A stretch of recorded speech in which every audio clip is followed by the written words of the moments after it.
Ketua Umum Partai Demokrat, Agus Harimurti Yudhoyono.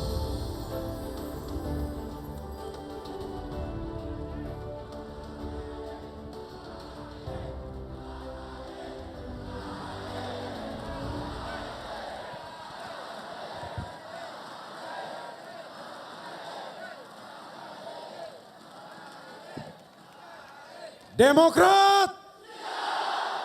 Demokrat! Demokrat!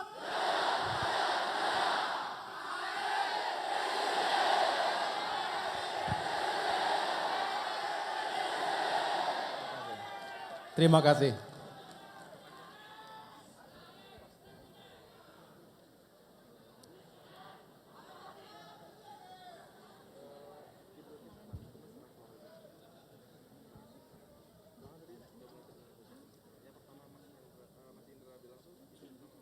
Bismillahirrahmanirrahim. Assalamualaikum warahmatullahi wabarakatuh.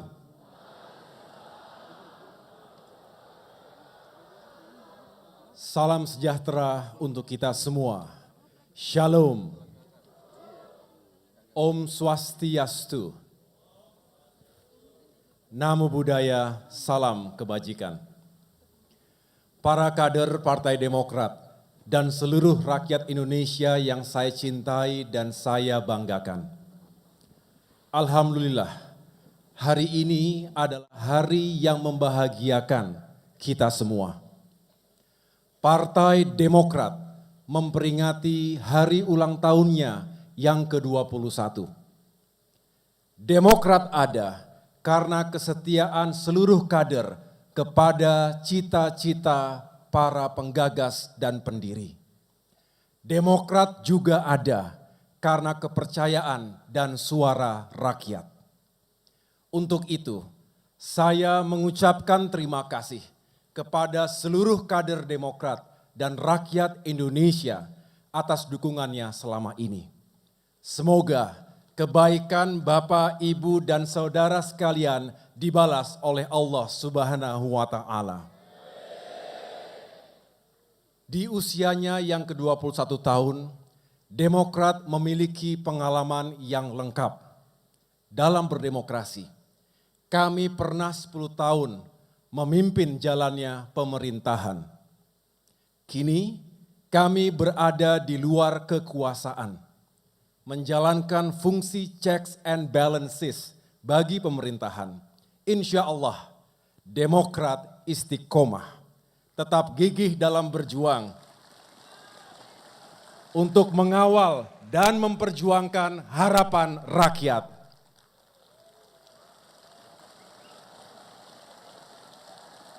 Saudara-saudara sekalian, sejak kemarin para pemimpin, pengurus, dan fungsionaris utama, para ketua DPD, para ketua DPC, para wakil rakyat, dan para kepala daerah dari Partai Demokrat melaksanakan rapat pimpinan nasional. Mereka datang dari seluruh tanah air, ada yang dari Sumatera, Jawa, Bali, Nusa Tenggara, Kalimantan, Sulawesi, Maluku, dan Papua. Pada rapat pimpinan nasional tersebut, Demokrat fokus pada 3 hal. Pertama, kami memikirkan dan mencari solusi atas persoalan rakyat, utamanya kondisi sosial ekonomi rakyat. Kedua, mengambil sikap atas sejumlah isu nasional yang fundamental. Isu-isu ini juga menjadi perhatian rakyat bahkan dunia. Baik soal demokrasi, kebebasan, keadilan, maupun supremasi hukum. Ketiga, harapan dan rekomendasi Demokrat baik pusat maupun daerah untuk pemilu 2024. Hal-hal itulah yang juga menjadi fokus pidato politik saya pada hari ini. Melalui mimbar ini, Partai Demokrat berkeinginan untuk menawarkan solusi-solusi terbaik yang dapat menjadi alternatif penyelesaian masalah rakyat saat ini dan ke depan. Saudara-saudara sekalian, persoalan rakyat yang dibahas dalam Rapimnas itu senada dengan suara-suara rakyat yang saya terima langsung pada saat berkeliling Nusantara. Dalam 3 tahun terakhir ini, saya aktif berkunjung ke berbagai daerah, menyambangi desa-desa, kecamatan, kota dan kabupaten di 34 provinsi. Hampir di tiap tempat saya melakukan dialog rakyat. Di Jepara, Jawa Tengah, saya dihampiri oleh ibu-ibu. Ibu Daimah, 52 tahun. Ibu rumah tangga yang mengadu soal tingginya harga-harga. Ibu Ana, 32 tahun. Guru PAUD yang penghasilannya Rp200.000 per bulan. Ibu Indah, 25 tahun, istri seorang supir truk yang penghasilannya tak menentu. Mereka meneteskan air mata. Mas Ahaye, kulo mboten mikir mangan sing enak. Saged mangan mawon, kulo sampun syukur. Jangankan makan enak, bisa makan saja sudah syukur. Di Cianjur, Garut, dan Cirebon, Jawa Barat, para pelaku UMKM mengadu soal menurunnya daya beli masyarakat. Ayeuna mah sagala hese.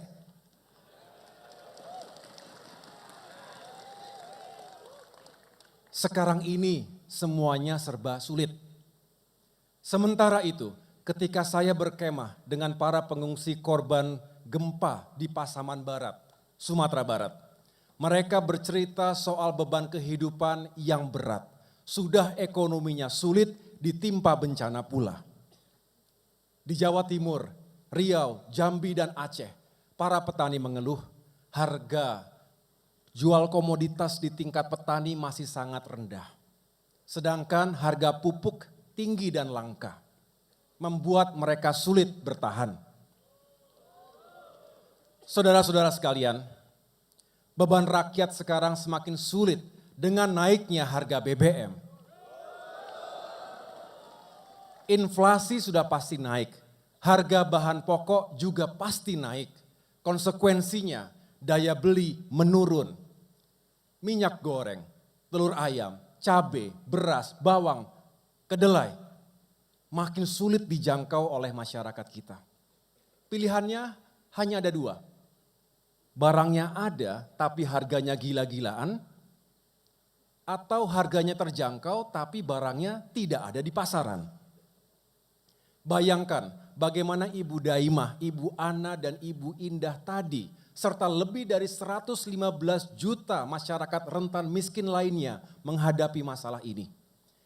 Yang pasti, jutaan kepala saat ini sedang bertafakur, mengadu kepada Tuhannya, bagaimana caranya bisa bertahan hidup. Sementara itu, untuk mendapatkan penghasilan tidak mudah. Bahkan banyak mahasiswa yang khawatir karena sulitnya mendapatkan pekerjaan. Kekhawatiran yang juga sedang dirasakan oleh 8,4 juta pengangguran di Indonesia. Bagi yang sudah bekerja, hampir 60%-nya adalah pekerja informal. Penghasilannya juga tak menentu. Sedangkan bagi pekerja formal, kenaikan upah sebesar 1,09% dirasa tak sebanding dengan kebutuhan hidup mereka. Apalagi setelah harga BBM naik, inflasi bisa mencapai 7%. Pengeluaran semakin tinggi sementara pendapatan masih rendah. Saudara-saudara sekalian, Demokrat mengerti ada persoalan dengan kesehatan APBN dan ruang fiskal negara. Karena itu pemerintah memandang perlu untuk mengurangi subsidi BBM.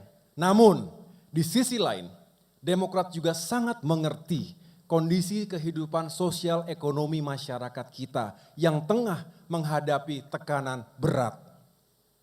Sesungguhnya ada banyak cara untuk menyelamatkan fiskal selain menaikkan harga BBM. Misalnya dengan melakukan realokasi anggaran, penentuan prioritas, termasuk penundaan sejumlah proyek nasional yang tidak sangat mendesak. Sekarang kenyataannya harga BBM sudah dinaikkan. Untuk itu, Demokrat menawarkan dua solusi. Pertama, bantuan kepada rakyat yang ekonominya lemah atau BLT. Jumlah uangnya harus cukup, tepat sasaran dan harus bebas dari politik. BLT, produk kebijakan Presiden SBY yang dulu ditentang oleh sebagian kalangan, justru sekarang ditiru dan terbukti menjadi penyangga utama daya beli masyarakat. Kedua, alasan dan waktu untuk menaikkan harga BBM juga harus tepat. Jika harga minyak mentah dunia turun, maka turunkan kembali harga BBM kita. Saya ulangi, turunkan kembali harga BBM kita. Jangan sebaliknya. Jangan sebaliknya ketika harga minyak dunia turun, kok malah harga BBM dinaikkan.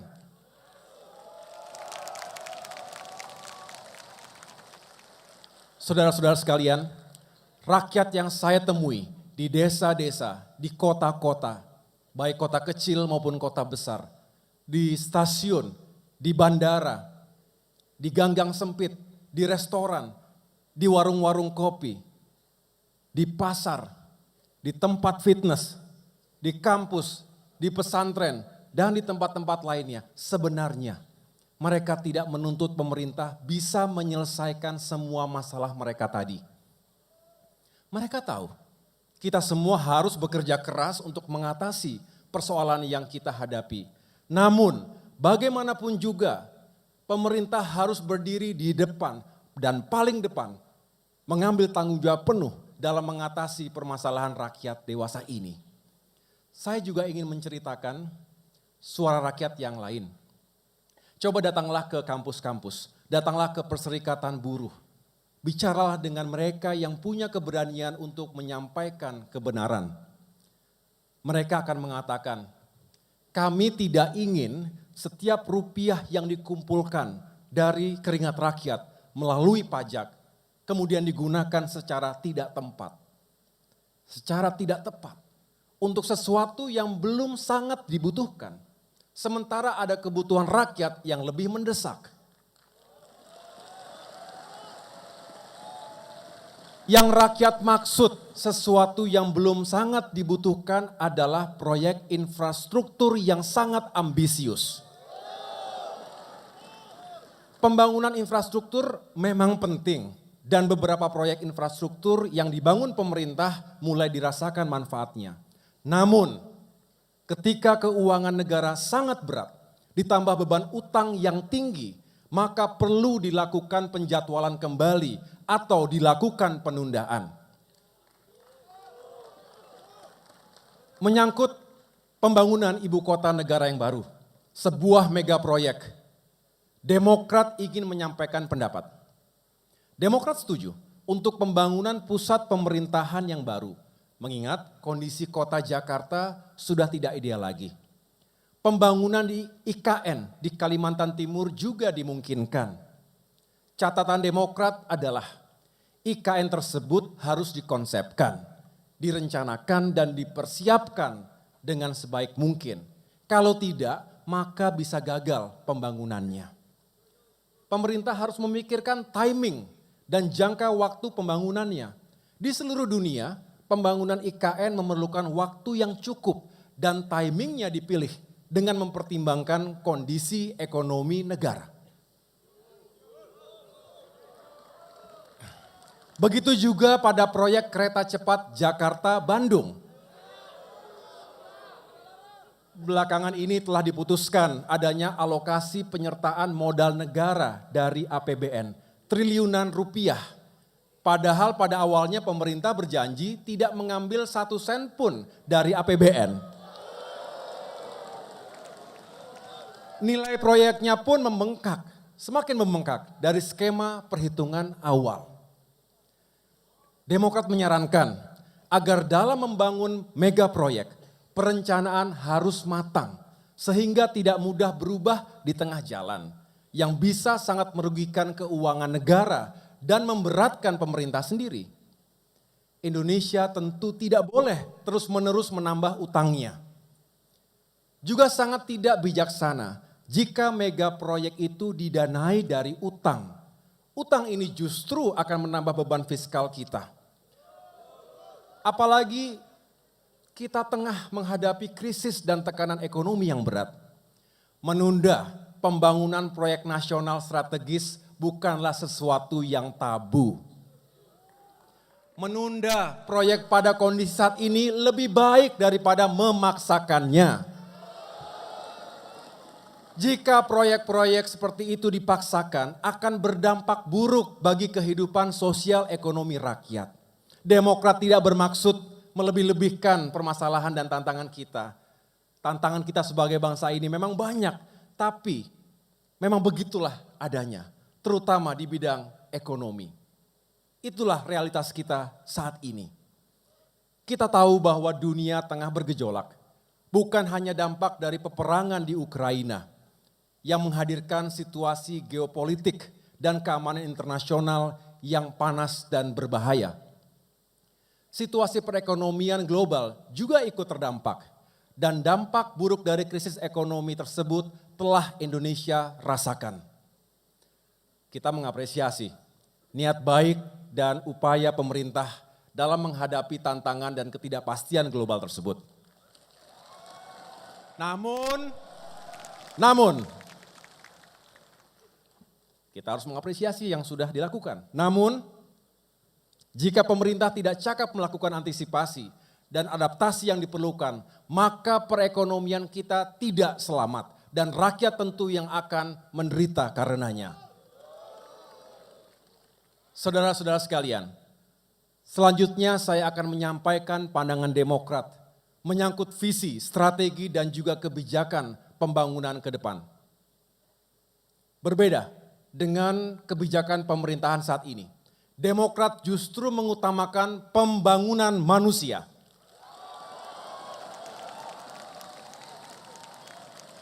Tentu tanpa mengabaikan infrastruktur. Infrastruktur pun seharusnya dibangun secara nasional, pusat dan daerah. Dan mencakup semua sektor, bukan hanya memprioritaskan jalan-jalan tol. Sekali lagi, pembangunan infrastruktur tetap penting, namun harus dilakukan secara bertahap. Mempertimbangkan kemampuan keuangan negara dan investasi swasta yang sehat. Kita harus mencegah penggunaan dana utang yang terlalu besar. Utang Indonesia 8 tahun terakhir ini meningkat tajam, jauh di atas keamanan fiskal kita. Utang Indonesia saat ini sebesar 7.163 triliun rupiah atau meningkat 4.500 triliun rupiah. Ini merupakan risiko tersendiri bagi perekonomian kita. Sebab di samping membebani pemerintah-pemerintah mendatang, juga berbahaya jika perekonomian global dan nasional terguncang dalam krisis. Ingat, utang yang sangat besar bisa mengakibatkan debt crisis atau krisis utang yang pada gilirannya bisa menjadi pemicu krisis ekonomi secara nasional. Banyak contohnya di dunia. Saudara-saudara sekalian, izinkan saya kembali menggarisbawahi pentingnya pembangunan manusia ke depan di samping pembangunan infrastruktur. Pembangunan SDM memang membutuhkan waktu yang panjang. It is a never-ending journey. Tetapi pembangunan SDM akan memberi manfaat yang jauh lebih besar bagi negeri ini. Bila kualitas SDM kita meningkat, maka produktivitas bangsa akan meningkat. Pertumbuhan ekonomi juga akan meningkat. Pertumbuhan ekonomi yang tinggi akan meningkatkan pendapatan negara maupun pendapatan per kapita. Juga menciptakan lapangan pekerjaan yang luas. Artinya, negaranya semakin maju, rakyatnya semakin sejahtera.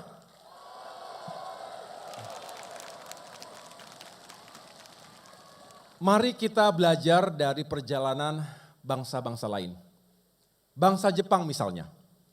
Pada Agustus 1945, bom atom dijatuhkan di Hiroshima dan Nagasaki, menewaskan 220.000 orang dan meluluh lantakkan infrastruktur di kota-kota tersebut. Tetapi bom atom itu tidak mampu menghancurkan jiwa dan pikiran bangsa Jepang. Mereka sukses membangun kembali negaranya dari kehancuran. Begitu pula Korea Selatan. Mereka berhasil melakukan transformasi ekonomi dari salah satu negara termiskin di dunia menjadi negara maju. Ditopang oleh pembangunan SDM dan inovasi yang agresif. Korea Selatan kini begitu mendunia, baik produk-produknya, teknologinya maupun budayanya. Bangsa Tiongkok juga menggeliat dan terus tumbuh. Mereka membangun kekuatan industri dan ekspornya. Now everything is made in China. Dari contoh perjalanan bangsa-bangsa tadi, Jepang, Korea Selatan, dan Tiongkok, kita dapat mengambil pelajaran berharga. Kunci sukses majunya suatu negara adalah penyiapan dan pendaya gunaan secara maksimal human capital yang dimilikinya. Di kelas program doktoral PSDM Universitas Airlangga di Surabaya yang tengah saya jalani saat ini, kami menyebutnya sebagai orkestrasi sumber daya manusia bangsa. Pembangunan SDM memang seharusnya lebih diutamakan dibandingkan pembangunan yang sifatnya serba benda. Seperti yang tercantum dalam bait lagu kebangsaan kita Indonesia Raya, pertama bangunlah jiwanya, baru bangunlah badannya.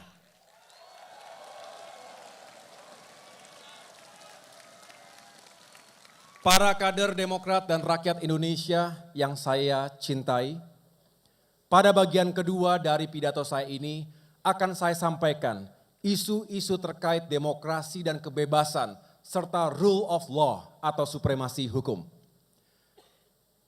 Hasil riset gabungan LP3ES dan University of Amsterdam dan sejumlah lembaga lainnya pada tahun 2021 mengungkap fakta bagaimana pasukan cyber bayaran atau buzzer menyerang Partai Demokrat secara sistematis dan masif.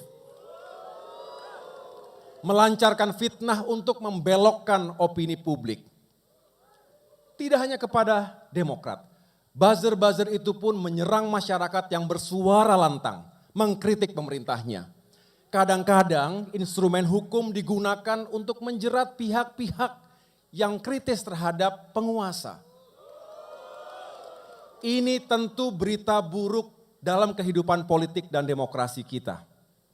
Ketika saya mengunjungi Deli Serdang, Sumatera Utara,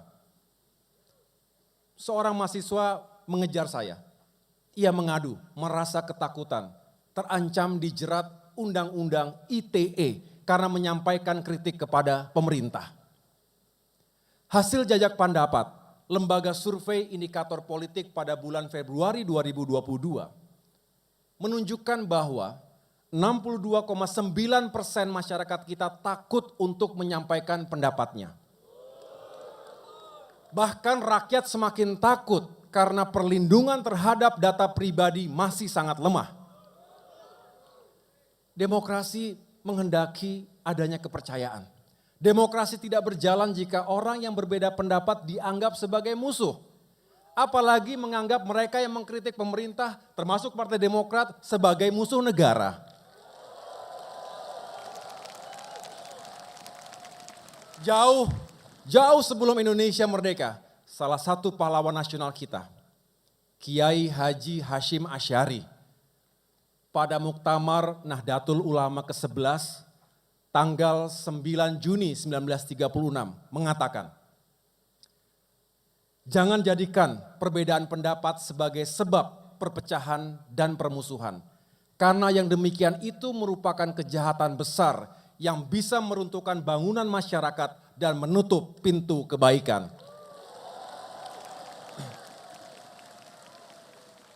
Untuk itu, Demokrat berpandangan Tidak seharusnya perbedaan pendapat apalagi perbedaan identitas di antara kita menjadi sumber permusuhan dan perpecahan bangsa. Selain persoalan demokrasi, kita juga menghadapi masalah melemahnya penegakan hukum dan keadilan. Akhir-akhir ini ruang publik sesak oleh berita skandal di kalangan penegak hukum dan aparat negara. Baik di media massa maupun di media sosial. Rakyat sedang mengawasi jalannya penegakan hukum di negeri ini. Juga mengawasi perilaku para penegak hukum kita. Selama ini rakyat diam, mungkin ketakutan. Hukum dijalankan, tajam ke bawah tapi tumpul ke atas. Tajam ke lawan tapi tumpul ke kawan. Mengamankan kawan politik dari proses hukum namanya obstruction of justice. Menghalangi penegakan hukum. Sedangkan menggunakan instrumen hukum untuk menghabisi lawan politik namanya abuse of power. Atau penyalahgunaan kekuasaan.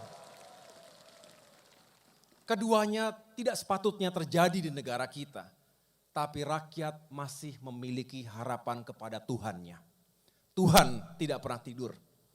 Sebagai bangsa yang memegang nilai-nilai ketuhanan, rakyat percaya, becik ke titik, Allah ketoro.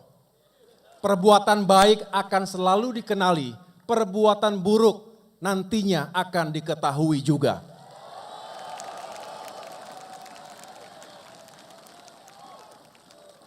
Terkait demokrasi dan penegakan hukum, Demokrat berkomitmen untuk menjamin kebebasan sipil, kebebasan pers, kebebasan berpendapat, serta tumbuhnya demokrasi. Kami juga berkomitmen untuk melawan dan mencegah politik uang, politik identitas, dan politik fitnah dalam demokrasi kita. Selain itu, Demokrat juga mendorong hadirnya instrumen penegakan hukum yang bertanggung jawab, independen dan profesional. Bukan penegakan hukum yang tebang pilih, double standard dan rentan terhadap intervensi dan manipulasi. Para kader Partai Demokrat dan rakyat Indonesia yang saya cintai dan muliakan. Pada bagian ketiga ini, saya akan menyampaikan harapan dan rekomendasi Demokrat baik pusat maupun daerah untuk pemilu 2024 mendatang.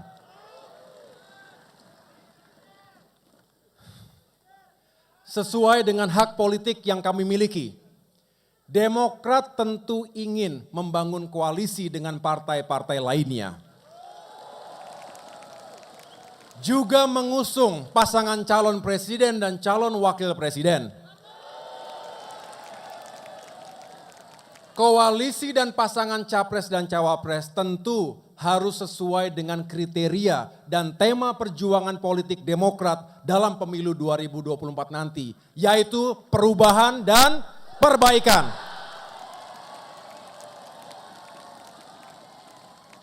Saat ini Demokrat tengah intens membangun komunikasi dengan dua partai yang juga memiliki semangat dan energi perubahan untuk Indonesia yang lebih baik. Adapun terkait kriteria capres dan cawapres, di samping harus memiliki integritas dan kapasitas, pasangan itu harus memiliki elektabilitas atau dukungan terkuat dari rakyat.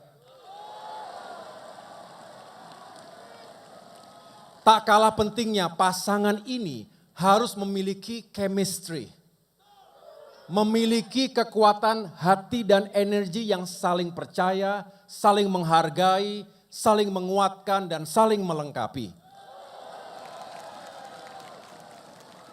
Semangatnya adalah duit tunggal.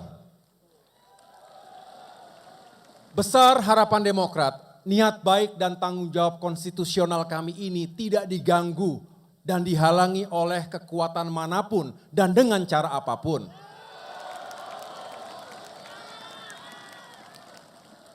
kita bisa mencontoh Pilpres dan demokrasi yang indah di era Presiden Megawati dan Presiden SBY dulu. Demokrat siap untuk memperjuangkan kader utamanya menjadi bagian dari pasangan capres-cawapres yang akan diusung.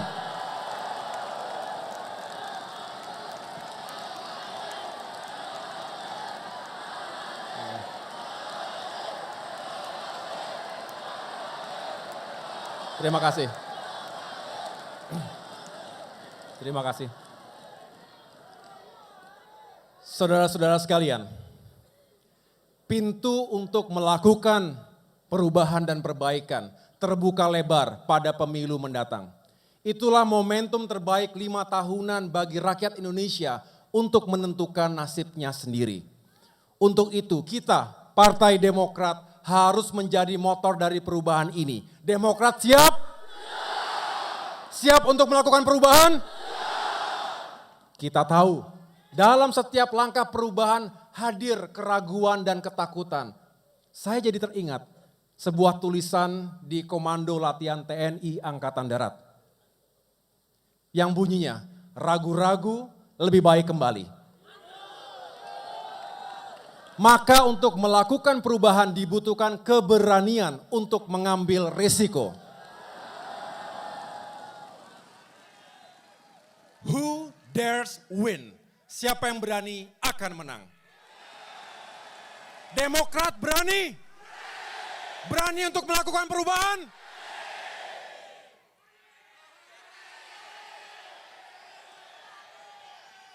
Kita harus berikhtiar. Kita harus berikhtiar. Tidak ada yang jatuh dari langit. Tuhan tidak akan mengubah nasib sebuah kaum ketika mereka tidak mau mengubah nasibnya sendiri. Kami Demokrat sangat memahami bahwa perubahan bukan sekedar untuk perubahan. Perubahan dan perbaikan tentu memiliki tujuan, sasaran, dan alasan yang kuat mengapa perubahan itu harus dilakukan.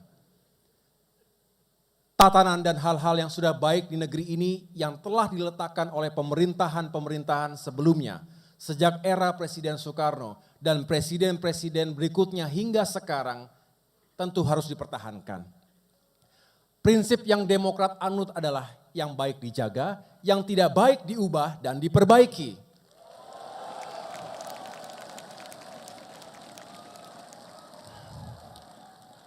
Para kader Demokrat dan rakyat Indonesia yang saya muliakan, pada bagian akhir dari pidato ini, saya akan menyampaikan komitmen Partai Demokrat untuk melakukan perubahan dan perbaikan demi Indonesia yang lebih baik. Di abad ke-21 ini, dunia begitu dinamis, penuh dengan ketidakpastian. Banyak peluang, tantangan, sekaligus kejutan. Seringkali terjadi disrupsi sebagai akibat revolusi teknologi, ledakan jumlah penduduk, dan juga kompetisi yang makin keras antar bangsa. Hingga terjadinya kerusakan lingkungan dan perubahan iklim. Kemiskinan dan ketimpangan juga masih terus menghantui negara-negara di dunia, termasuk Indonesia. Untuk itu, konsep dan kebijakan ekonomi negara kita harus tepat dan benar.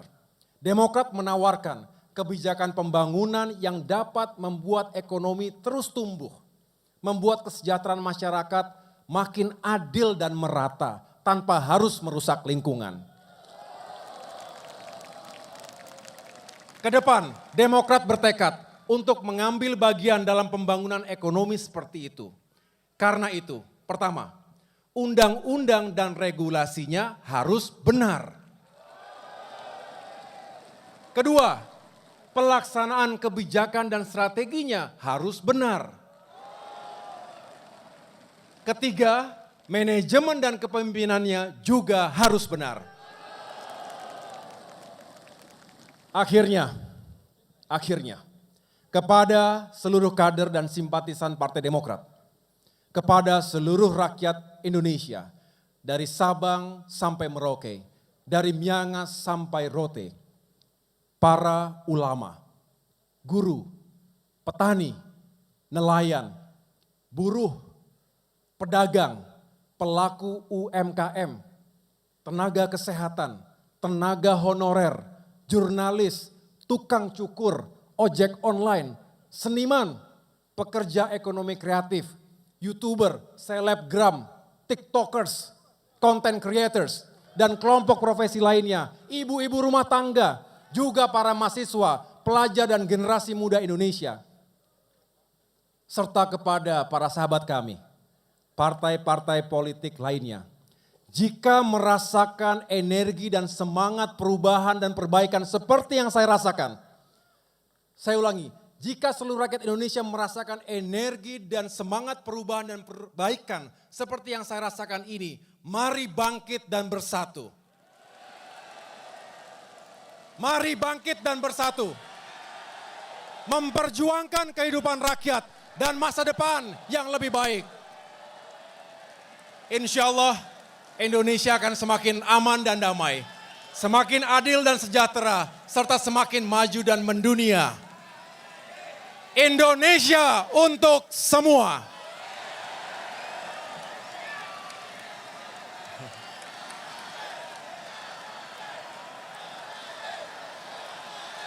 Terima kasih. Terima kasih. Sebuah pantun dari saya. Belum. Gelombang datang, kapal terguncang. Tali kemudi digenggam erat. Jangan bimbang dalam berjuang. Kuatkan hati bersama Demokrat. Terima kasih, Tuhan bersama kita. Wassalamualaikum warahmatullahi wabarakatuh.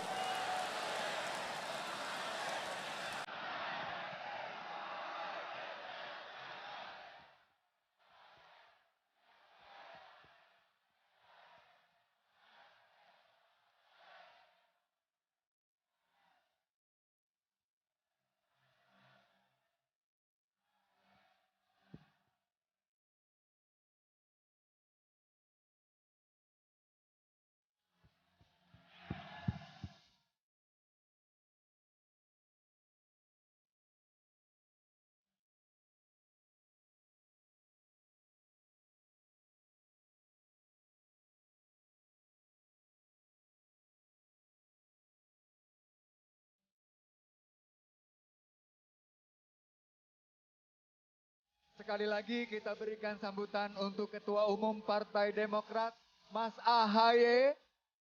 Terima kasih untuk pidato politik kebangsaan yang begitu inspiratif dan membakar semangat seluruh kader Partai Demokrat untuk memenangkan pemilu 2024.